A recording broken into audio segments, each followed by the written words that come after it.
Hey, beau temps pour étendre. Grosse pluie? Ouais, mais j'ai laissé justement de côté le parapluie parce que je me suis dit, hey, les pluies, semble-t-il, qu'elles sont acides. J'ai eu beau goûter, là. Non, non. Aucune sensation de jus d'orange, jus de citron, vinaigre. Non, nomme-moi tout ce qui est acide. Pour moi, ça goûtait l'eau, essentiellement.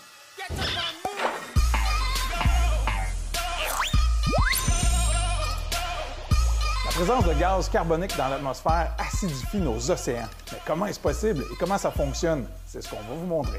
Écoute, Martin, je te propose de le vérifier, tiens donc, toi. Un aquarium avec un certain volume d'eau. Hey! Alors, reproduisons, si ça ne te dérange pas, les conditions que l'on retrouve dans l'atmosphère. Bon, établissons les faits.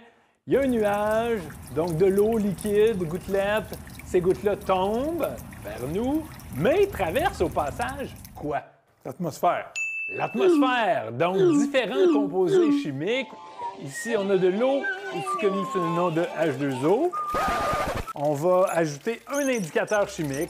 Si le pH est basique, la couleur devrait virer au rose.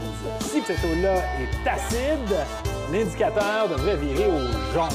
Et voilà, un petit peu de rouge de phénol. L'eau, elle est comment, Martin? Comment le rose? Elle est légèrement basique, juste pour voir la transition. Fait que là, donc, on résume. Ça, c'est la mer. En ce moment, elle a un pH plutôt basique. Ça va simuler le dioxyde de carbone qui est dans l'atmosphère. Oui. La pluie qu'elle rencontre s'acidifie, tombe dans la mer, va acidifier à son tour la mer. Si tout ça se tient, notre océan, qui est en ce moment rose, devrait s'en aller vers le jaune. Alors, on garde un œil sur la couleur en tout temps.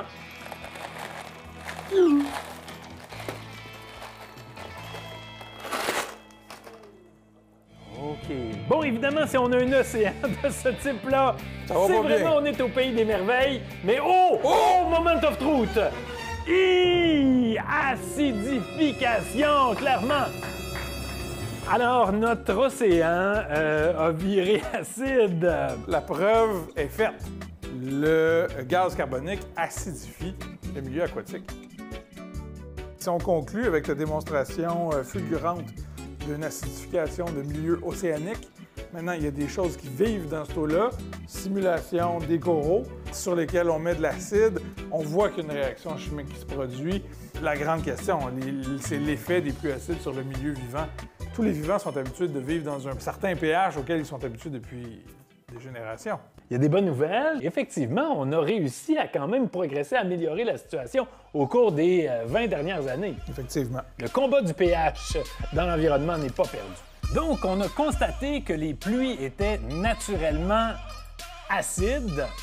Donc, sur une échelle de pH comprise entre 0 et 14, le 7, donc le centre étant un pH neutre, les pluies, naturellement, vont se retrouver avec un pH qui est autour de 5,6 en moyenne. Le problème, évidemment, c'est qu'en émettant des polluants atmosphériques, on va repousser le pH plus bas que 5 et c'est à ce moment-là qu'on considère que les pluies sont acides et qu'elles vont donc avoir un impact sur les différents organismes vivants comme, on l'a vu, les coraux, mais ce n'est pas les seuls, évidemment, les arbres, les plantes, les végétaux vont aussi être affectés. Pour les animations scientifiques les plus spectaculaires de l'univers, lesneuronesatomiques.com